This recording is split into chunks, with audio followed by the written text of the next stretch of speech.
Hey everyone, and welcome to the Deep Dive. You know winter's coming, and we've had a lot of questions about keeping houseplants healthy through the colder months. It can be tough, right? Yeah, a lot of people struggle with it. So today, we're going to dive into a dialogue from an English language learning resource. Perfect for this show. Exactly. It's like a two-for-one.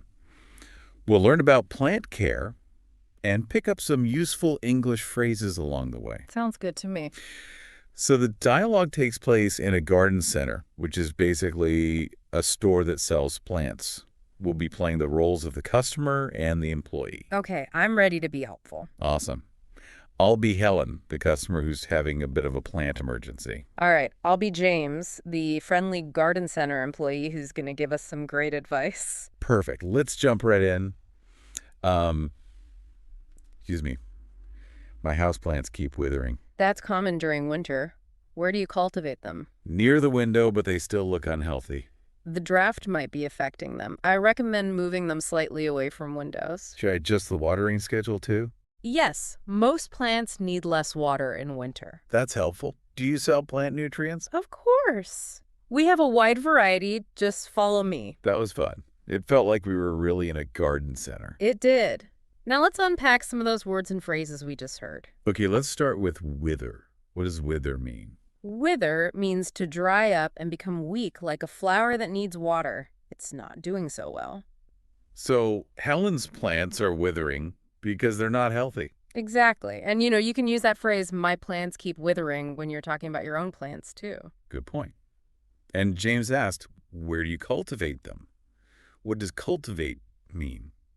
That sounds a little fancy. It does sound a bit fancy, but it simply means to grow or to care for something, especially plants. Oh, I see. So it's like a more formal way of saying grow or take care of. Exactly. So I could say, I cultivate roses in my garden, or I cultivate herbs on my balcony. Perfect examples. You got it.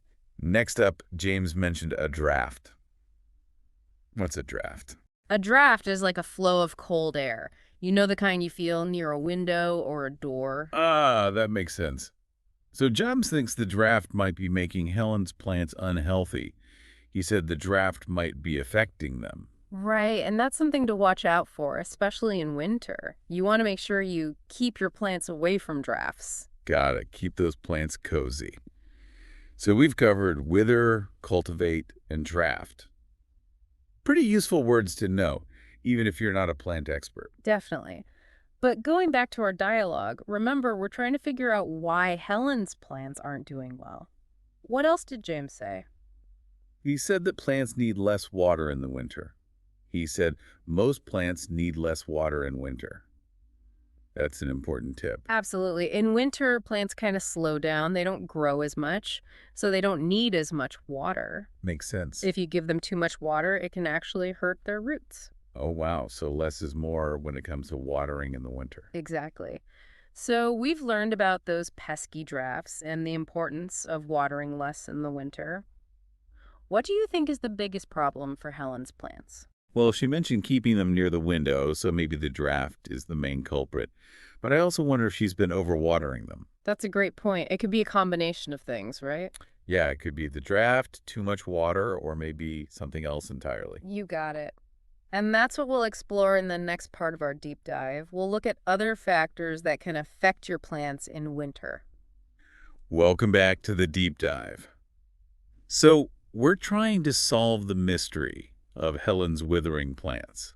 Right, we know she keeps them near the window and might be overwatering them. But could there be another reason they're not doing well, especially in winter? You're thinking about humidity, aren't you? Humidity. I've heard that word, but I don't really know what it means. Humidity is basically the amount of moisture in the air. Okay, so like how much water is in the air? Exactly. And in the winter, the air inside our homes tends to get really dry, especially if we're using heaters. Oh yeah, that makes sense. So it's warm and cozy for us, but maybe not so much for our plants. You got it. Many houseplants actually come from tropical places where the air is naturally warm and humid. They kind of thrive on that moisture. So if the air is too dry, What happens to the plants? Well, when the air is too dry, plants can lose water through their leaves, so they start to dry out. Oh no, that sounds bad. What are some signs that a plant is drying out? You might see the leaves turning brown at the tips or even starting to fall off. That's sad. So how can we fix this? Do we need to turn our homes into a rainforest? Huh, no rainforest required. But we can definitely help our plants out. One way is to simply group them together. Oh, interesting. Why does that help? When plants are close together, they create a little microclimate with higher humidity. Ah, I see. So it's like they're sharing their moisture. Exactly. We can also try putting a tree of water near the plants. How does that work? As the water in the tray evaporates, it adds moisture to the air around the plants. That makes sense. What about misting the plants with water? Does that help? Misting can help a little, but it's kind of a temporary solution. The water evaporates pretty quickly. So it's more like giving them a quick drink, not really changing the air around them long term. You got it. If you really want to boost humidity, a humidifier is the way to go. Ah, that makes sense. So we've talked about drafts, watering, and now humidity. Is there anything else we need to think about when it comes to winter plant care? We can't forget about the soil. The soil. What's so special about the soil in winter? Well, remember how plants grow more slowly in the winter? That means their roots are less active too, so they don't absorb water as quickly. So if the soil is too wet for too long, It can spell trouble for the roots. They can start to rot. root rot. That sounds serious. So what kind of soil should we be using in the winter? You want to use a soil that drains well. That means the water can pass through it easily so the roots don't stay soggy. Ah, so we don't want the soil to be like a swamp. Exactly. We want it to be nice and airy so the roots can breathe. So using the right kind of soil is super important for winter plant care. Absolutely. And speaking of soil, there's one more thing I want to mention. It's best not to repot your plants in the winter. Repot. What does that mean? Repotting basically means moving a plant to a bigger pot. But it's kind of a stressful process for them. It's better to wait until spring when they're more actively growing. Got it. Give them a break during the winter months. No repotting, just good soil and the right amount of water. Exactly. And of course, keep an eye on those drafts and keep the humidity levels comfortable for your plants. So today we've covered a lot. Drafts, watering, humidity, and soil. I feel like I'm becoming a plant expert. You're well on your way. We've given everyone a lot to think about. But before we wrap up, I want to leave you with a question. Think about your own home and your own plants. What kind of winter haven can you create for them? What can you do to make them feel cozy and healthy even when it's cold outside? That's a great question. Uh, It's like we need to become plant detectives, looking for clues about drafts, humidity, and soil. You got it. And in the next part of our deep dive, we'll actually explore some more specific tips and tricks for creating that cozy winter home for your plants. Welcome back to the deep dive.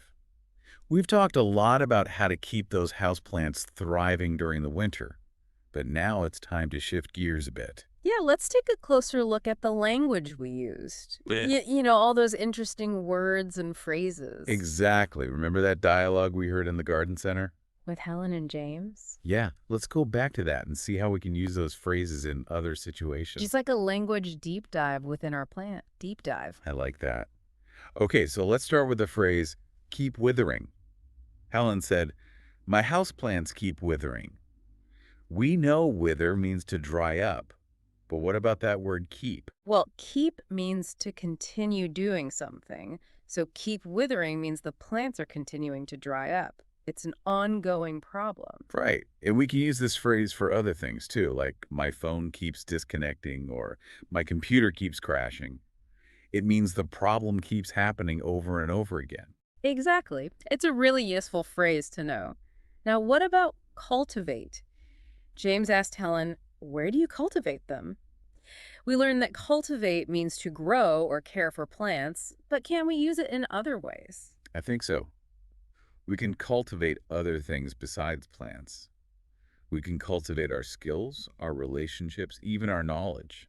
You're exactly right. It means to develop or nurture something. So you could say, I am cultivating my language skills, or we need to cultivate a positive work environment. Oh, I see. Cultivate is like a fancier way to say develop or grow. It shows you're putting effort into something. That's a great observation. It implies careful attention and effort.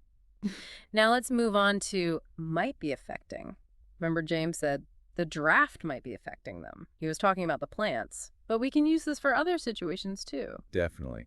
Affect means to have an influence on something. We could say the weather might be affecting my mood, or the traffic might be affecting my commute. Exactly. It's a way to talk about cause and effect, especially when you're not totally sure. And it's a polite way to express concern or make a suggestion. Like Joke wasn't saying for sure that the draft was the problem. He was just saying it was a possibility. That's a good point. It shows that we're considering different factors. Okay, one last phrase. Remember when Jillings recommended moving the plants away from the window? He said, I recommend moving them slightly away from windows. Ah, yes. I recommend. That's a super helpful phrase for giving advice. It's a polite way to suggest something. And slightly means just a little bit. Mm. So James isn't saying to move those plants far away, just a little bit.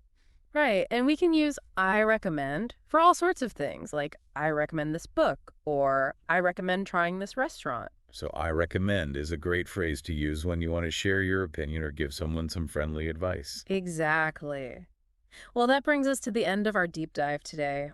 We explored how to keep your houseplants happy in the winter and uncovered some handy English phrases along the way. It's amazing how much we can learn from just one simple conversation.